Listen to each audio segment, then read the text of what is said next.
നമസ്കാരം. ലോകം ഉറ്റുനോക്കുന്ന America Iran സമാധാന കരാറിൽ രണ്ടു രാജ്യങ്ങളും ഡിജിറ്റലായി ഒപ്പുവെച്ചു എന്ന വിവരമാണ് ഇപ്പോൾ പുറത്തു വരുന്നത്. അതായത് US വൈസ് പ്രസിഡന്റ് JD വാൻസും അതീവ രഹസ്യമായാണ് കരാർ വിവരങ്ങൾ രണ്ടു രാജ്യങ്ങളും സൂക്ഷിച്ചിട്ടുള്ളത്. വെള്ളിയാഴ്ച ജനീവയിൽ വെച്ച് അമേരിക്കയും ഇറാനും കരാറിൽ ഔദ്യോഗികമായി നേരിട്ട് ഒപ്പുവെക്കും. ഇതിനു മുന്നേ ഉള്ള ഒരു ഉറപ്പിന് വേണ്ടിയിട്ടാണ് ഈ ഡിജിറ്റലായി ഒപ്പുവെച്ചത് എന്നാണ് നിലവിലെ വിവരം.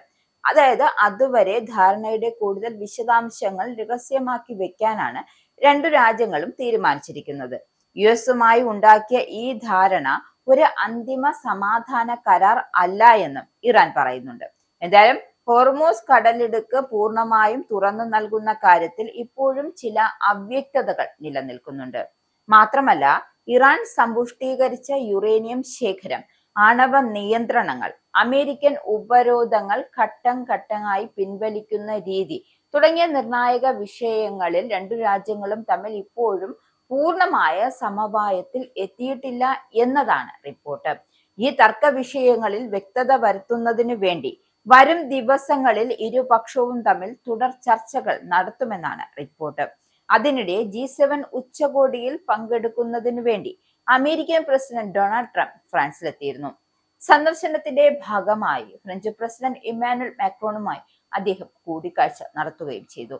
ഉച്ചകോടിക്കിടെ മറ്റ് G7 നേതാക്കളുമായി ട്രംപ് നിർണായക ചർച്ച നടത്തും.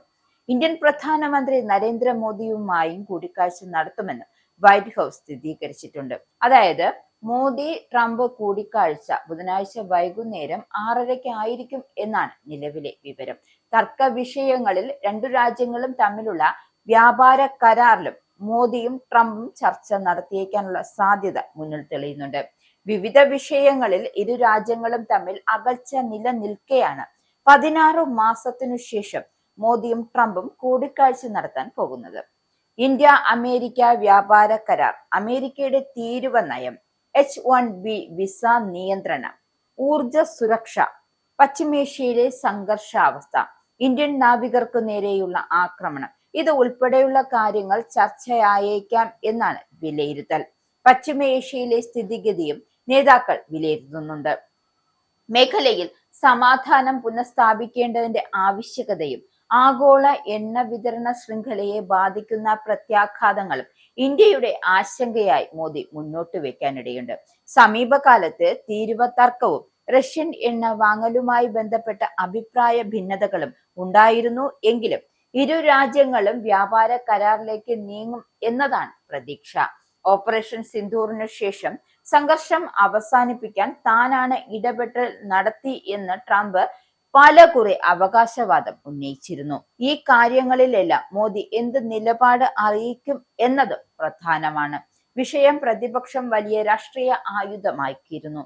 ഇതിനിടയിലാണ്, അതായത് ഇത്തരത്തിലുള്ള പ്രശ്നങ്ങൾ വന്നതിനിടെ, അതായത് ട്രംപിന്റെ ഇല്ലാവചനവും ആവശ്യമില്ലാത്ത അവകാശവാദവും വന്നതിന് പിന്നാലെയാണ് എന്ത് ചെയ്ത അമേരിക്കൻ ആക്രമണത്തിലെ വിഷയം പ്രതിപക്ഷം വലിയ ആയുധമാക്കിയിരുന്നു.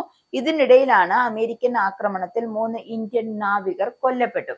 അപ്പൊ ഈ സാഹചര്യത്തിൽ ഇന്ത്യ അമേരിക്കയോട് നിരുപാധികം മാപ്പ് ആവശ്യപ്പെടേണ്ടതായിരുന്നു എന്നാണ് കോൺഗ്രസ് പ്രതികരിച്ചത്.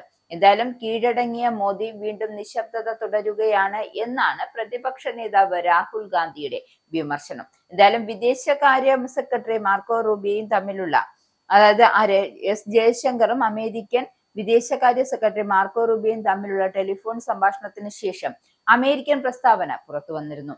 ഇതിൽ ഖേദം പ്രകടിപ്പിക്കുന്നതിന് പകരം അമേരിക്ക മുന്നറിയിപ്പ് നൽകുന്ന നിലപാടാണ് സ്വീകരിച്ചതെന്നും പരക്കെ ഒരു വിമർശനമുണ്ട്. എന്തായാലും ഉപരോധം ലംഘിക്കുന്നതിന് ഒരു നടപടിയും സഹിക്കില്ല എന്നായിരുന്നു അമേരിക്കയുടെ പ്രതികരണം. അതുകൊണ്ട് തന്നെ ട്രംപിനോട് മോദി നേരിട്ട് പ്രതിഷേധം അറിയിക്കുമോ എന്നത് പ്രധാനമാണ്. ഇക്കാര്യങ്ങളാണ് എല്ലാവരും ഉറ്റുനോക്കുന്നത്.